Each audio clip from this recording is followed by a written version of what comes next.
नमस्कार, मैं हूं गौरव श्रीवास्तव। प्राइम टीवी खास कार्यक्रम हेल्थ मंत्रा में आप सभी का बहुत बहुत स्वागत है। इस कार्यक्रम के माध्यम से हम बीमारी, उसके कारण, उसके उपचार, क्या सावधानियां हैं, उसके हम चर्चा करते हैं। आज भी हम इसी कड़ी में बैठे हैं एमएमसी हॉस्पिटल में, जहां पर हमारे साथ मौजूद हैं डॉक्टर अंतरिक्ष श्रीवास्तव, जो कि एक चेस्ट स्पेशलिस्ट हैं। वो बताएंगे कि क्या कुछ अलग है, और आज भी उनसे हम ये विशेष बीमारी पर चर्चा करेंगे। तो पहले जानते हैं डॉक्टर अंतरिक्ष श्रीवास्तव के बारे में। नमस्कार गौरव जी। नमस्कार जनता। मैं डॉक्टर अंतरिक्ष श्रीवास्तव एमएमसी हॉस्पिटल गोमती नगर में चेस्ट स्पेशलिस्ट की पद पे कार्यरत हूँ। मैंने अपना एमबीबीएस और एमडी इन respiratory medicine Sarojini Naidu medical college Agra से कंप्लीट किया है। आज हम एस्थमा के बारे में थोड़ा सा जानेंगे, क्योंकि ये मौसम चेंज हो रहा है और इस समय आजकल सबसे ज़्यादा पेशेंट जो देखने को मिलते हैं वो एस्थमा के ही मिलते हैं।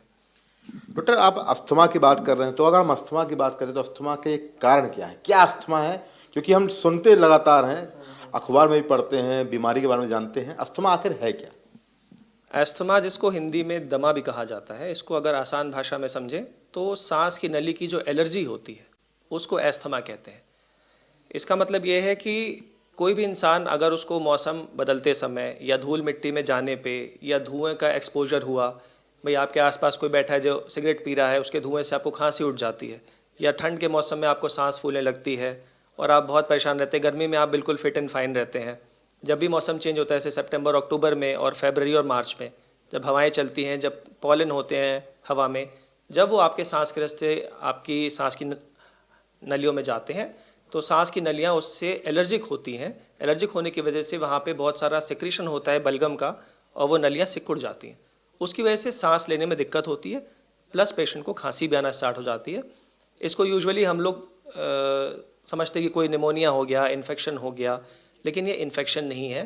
ये बीमारी एक से दूसरे में फैलती नहीं है। ये बस हमारे एयरवे की हाइपर रिस्पॉन्सिवनेस बोलते हैं इसको इंग्लिश में। ठीक है, कि जो नॉर्मल चीज़ें हैं जिससे किसी आम इंसान को खांसी नहीं आती, लेकिन एस्थमा का आदमी उस चीज़ को बर्दाश्त नहीं कर सकता। उसकी बॉडी चाहती है कि खांस के फटाफट उस एलर्जन को, एलर्जन बोलते हैं हम जिससे पेशेंट को एलर्जी होती है, उसको बाहर निकाल दे। वही उसी रिस्पॉन्स को एस्थमा कहा जाता है। अस्थमा को कैसे हम यहाँ पर देखेंगे? सिम्टम्स क्या हैं कि जो पता चलेगा कि हाँ, इसको अस्थमा है, इसको सर्दी खांसी नहीं है? अलग कैसे है? देखिए, एस्थमा क्या है। एस्थमा के कुछ आपको पेशेंट की हिस्ट्री पूरी लेनी है। उसमें हम ये पेशेंट से पूछते हैं कि जब वो पैदा हुआ था, जब वो बच्चा था, उनके माँ बाप से पूछेंगे कि क्या इनको बार बार सर्दी जुकाम होता था, क्या बार बार बचपन में निमोनिया की शिकायत थी। देखिए, मौसम चेंज होने से सोर थ्रोट होना बहुत कॉमन है। वो स्ट्रेप्टोकोकल इन्फेक्शन होता है, वो किसी को भी हो सकता है। लेकिन बिना इन्फेक्शन के सर्दी और खांसी होना, ये एक लक्षण है। मेन बात, एस्थमा यूजुअली यंग एज की बीमारी है, बच्चों में बहुत कॉमन होती है। पूरे इंडिया में इसका जो इंसिडेंस बोलेंगे कि 100 में से लगभग 3 से 4 लोग को एस्थमा होता है। लेकिन इसको हम लोग इग्नोर कहते हैं, ये सोच के कि ये मौसमी है और ये अपने आप ठीक हो जाएगा। लेकिन over the period of time ये खांसी, अगर आप उसका ढंग से एस्थमा का इलाज नहीं करें तो ये सीओपीडी में कन्वर्ट हो सकती है। सीओपीडी परमानेंट, जो हमारे एयरवेज हैं उनकी एक परमानेंट रिमॉडलिंग हो जाती है, जो कि ओल्ड एज में जो लोग सिगरेट पीते हैं उनको जो बीमारी होती है सीओपीडी, उसका अब ये स्टैब्लिश्ड एक रिस्क फैक्टर है। तो इसलिए अस्थमा को पहचानना, उसके लिए आपको किसी चेस्ट स्पेशलिस्ट से मिलना चाहिए और अपनी खांसी और सांस फूलने को इग्नोर ना करें, उसका प्रॉपर चेकअप कराएं। आपने तमाम बातें बताई, क्या है, लक्षण बताए हैं, कारण क्या है, बेसिकली इसका रीजन क्या है कि ये हो रहा है? जो आपने बताया कि 100 में से 3-4 लोगों को अस्थमा हो रहा है, तो क्या वंशानुगत है, उनको हो रहा है, या जिनको ज़्यादा सर्दी खांसी होती है उनको हो रहा है, या सिगरेट पीने से इसकी बहुतायत हो रही है? मुख्यतः इसके कारण क्या है? एस्थमा का में एक बहुत बड़ा फैक्टर होता है जेनेटिक। अगर आपके माता पिता में या दादी बाबा में या नानी नाना में किसी को भी एस्थमा रहा है तो यू आर एट रिस्क। लेकिन वो ज़रूरी नहीं है। कई बार किसी को भी एस्थमा आपके परिवार में नहीं है पर आपको हो सकता है। इसके कारण हो सकता है एयर पॉल्यूशन, कोई ऐसा नया एलर्जन आ गया जिसको अब कभी एक्सपोज ही नहीं हुआ था कोई। अगर कोई ऐसा एलर्जन आया है जिसको आपने पहली बार आपकी बॉडी ने उसको फील किया है, तो बॉडी उससे हाइपर रिस्पॉन्सिव हो सकती है। तो इसमें जेनेटिक भी होता है। जैसे हम जेनेटिक की बात करें कि अगर आइडेंटिकल ट्विंस भी हैं तो उनमें से ऐसा हो सकता है कि एक को एस्थमा हो दूसरे को ना हो, जबकि दोनों का जेनेटिक मेकअप सेम है। तो उसमें बहुत बड़ा रोल एनवायरनमेंट का होता है। इसीलिए हम कहते हैं कि एयर पॉल्यूशन को कंट्रोल में करना बहुत ज़रूरी है, स्पेशली ठंड के मौसम में जब हवाएं चलनी बंद हो जाती हैं, प्लस कंस्ट्रक्शन का काम काफ़ी ज़ोरों शोरों से होता है, तो जो धूल मिट्टी है प्लस जो पोल्यूशन है वो हवा में सस्पेंडेड रहता है, उसकी वजह से हम जो भी सांस ले रहे हैं वो सबका सब हमारे अंदर जा रहा है। अब हम पता नहीं हम किस चीज़ से एलर्जिक हैं या नहीं है। तो इसके लिए हाँ, ज़रूरी है कि आप अपने एयर पोल्यूशन को भी कंट्रोल में रखें, मास्क का यूज़ करें, प्लस इसके लिए अस्थमा के अलग अलग उपचार भी होते हैं। अगर सावधानी की बात करें, कहा जाता है precaution is better than treatment, सावधानी उपचार से बेहतर है। तो यहाँ पर अस्थमा ना हो उसके लिए सावधानी क्या रखनी चाहिए, और अगर किसी को सिम्टम्स हल्के फुल्के आ रहे हैं तो कैसे बचा जा सकता है? देखिए, अस्थमा के मरीज़ को पहले से अंदेशा होता है कि मैं अगर ये चीज़ खाऊंगा तो मुझे खांसी उठेगी, क्योंकि वो हिस्ट्री में जान लेता है कि जब भी दूध पिया तो मेरे को खांसी उठी, या मैं जब भी इस जगह पे गया जहाँ मैं क्रिकेट खेल रहा था, जहाँ धूल उड़ रही थी तो मुझे खांसी उठी। तो आप पहली बात इसको कहते हैं हम एलर्जन अवॉइडेंस। तो हम जब भी ऐसी जगह पे जाएं तो हम मास्क पहन के जाएं, क्योंकि उसकी एंट्री हमारे नाक के रास्ते ही होती है। मास्क पहने। दूसरी बात, एक बहुत बड़ा रीज़न इसका है इन्फ्लुएंज़ा। इन्फ्लुएंज़ा वायरस का इन्फेक्शन से अस्थमा का बहुत ज़्यादा फ्लेयर अप होता है। तो हर साल इन्फ्लुएंज़ा का वैक्सीन लेना, अगर अस्थमा का आप डायग्नोस केस है तो आपको हर साल इन्फ्लुएंज़ा का वैक्सीनेशन कराना चाहिए। और ये इसकी जो ग्लोबल अस्थमा की गाइडलाइन है, जिन्हें जीना कहा जाता है, उसमें ये चीज़ साफ साफ लिखी हुई है। और बेसिकली अस्थमा वैसे तो कंट्रोल्ड रहता है, अगर आप अपने डॉक्टर से ट्रीटमेंट प्रॉपरली ले रहे हैं तो आप कंट्रोल्ड रहेंगे। लेकिन जब भी सीजनल चेंज होता है तो you are at a risk, आपको रिस्क है कि आपको कोई वायरल इन्फेक्शन हो जाए या कोई ऐसा एलर्जन है जिसका एक्सपोजर में, प्लस ठंडी में अस्थमा के सिम्टम और बढ़ जाते हैं। ठंडी हवा भी हमारी सांस को थोड़ा सा हाइपर रिस्पॉन्सिव कर देती है। डॉक्टर, आपने बताया कि बचाव कैसे करने हैं। अस्थमा क्या ठीक हो सकता है या इसकी आपको ज़िंदगी भर दवा खानी पड़ेगी अगर ये हो जाता है? देखिए, अस्थमा को अगर समझा जाए तो अस्थमा कोई बीमारी नहीं है। अस्थमा बेसिकली हमारी बॉडी का एक एबनॉर्मल रिस्पॉन्स है। तो इस रिस्पॉन्स को कम करना है। जैसे किसी को शुगर हो जाता है तो शुगर को कम कंट्रोल रखने के लिए हम टैबलेट खाते हैं। अस्थमा में टैबलेट की जगह वही चीज़ इन्हेलर के फॉर्म में होती है, क्योंकि भाई दिक्कत सिर्फ सांस में है। तो इन्हेलर जो है सिर्फ सांस की नलियों में जाएगा और वो वहीं काम करेगा, उसका कोई सिस्टमिक साइड इफेक्ट नहीं होते, प्लस उससे कोई हैबिट फॉर्मिंग नहीं होती। लोगों को लगता है कि इन्हेलर चल गया तो हम इस पर डिपेंडेंट हो जाएंगे, अगर हमने एक दिन इन्हेलर नहीं लिया तो हमारी सांस फूल जाएगी। ऐसा नहीं है। इन्हेलर से ना तो कभी हैबिट बनती है और ना ही इससे कोई टॉक्सिसिटी होती है।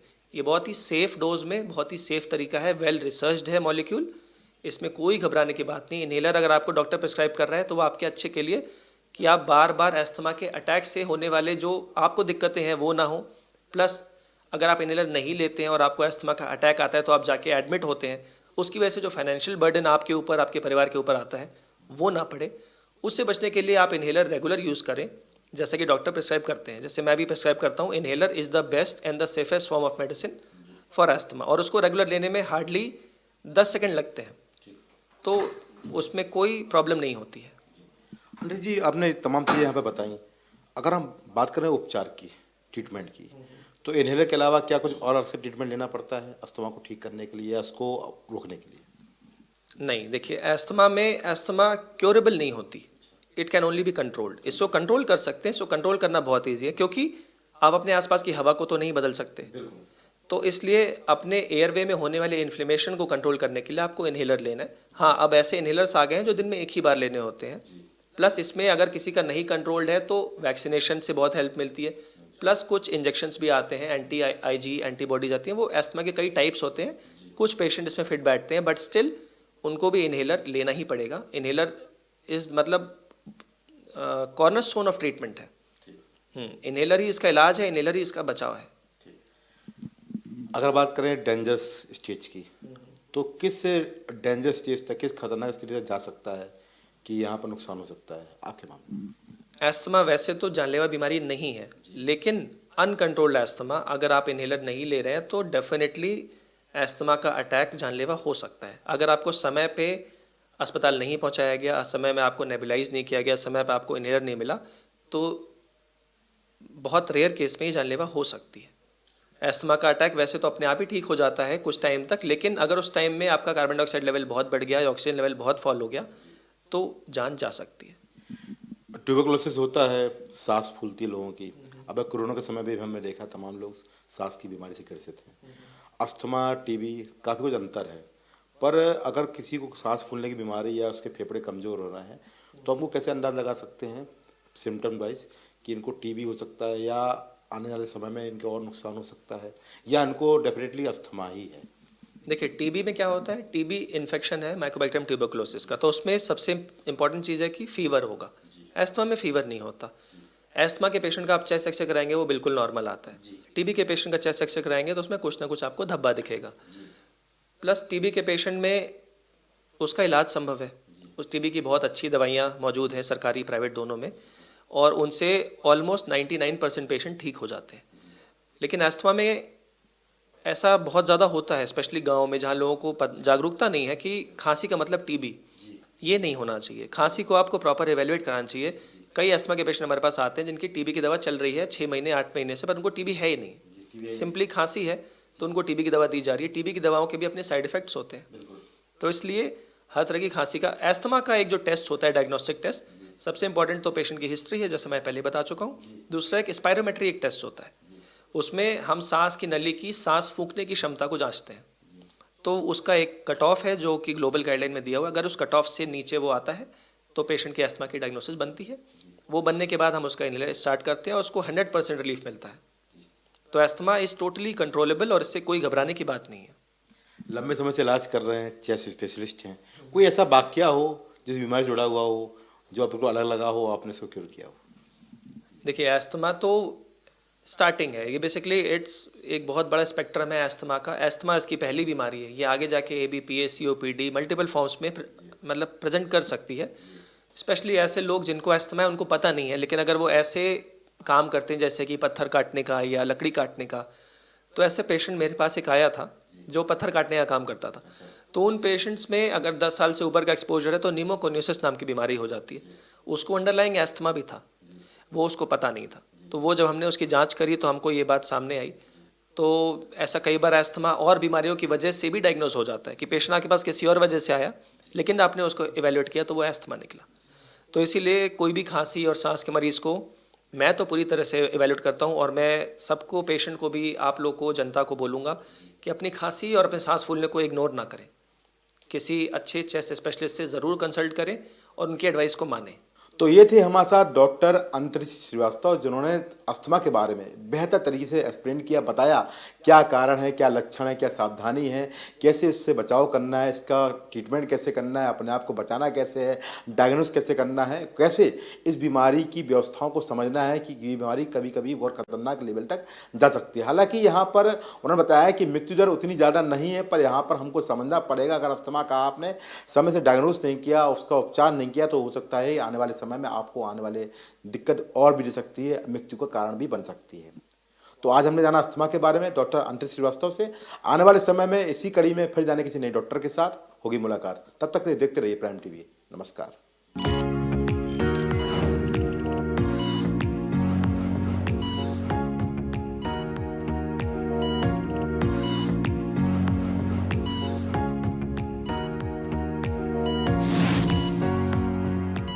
शांति डायग्नोस्टिक सेंटर सभी तरह की मेडिकल जांचों के लिए उन्नाव का सबसे विश्वसनीय संस्थान। पता रोशन खेड़ा निकट CHC पूर्वा उन्नाव।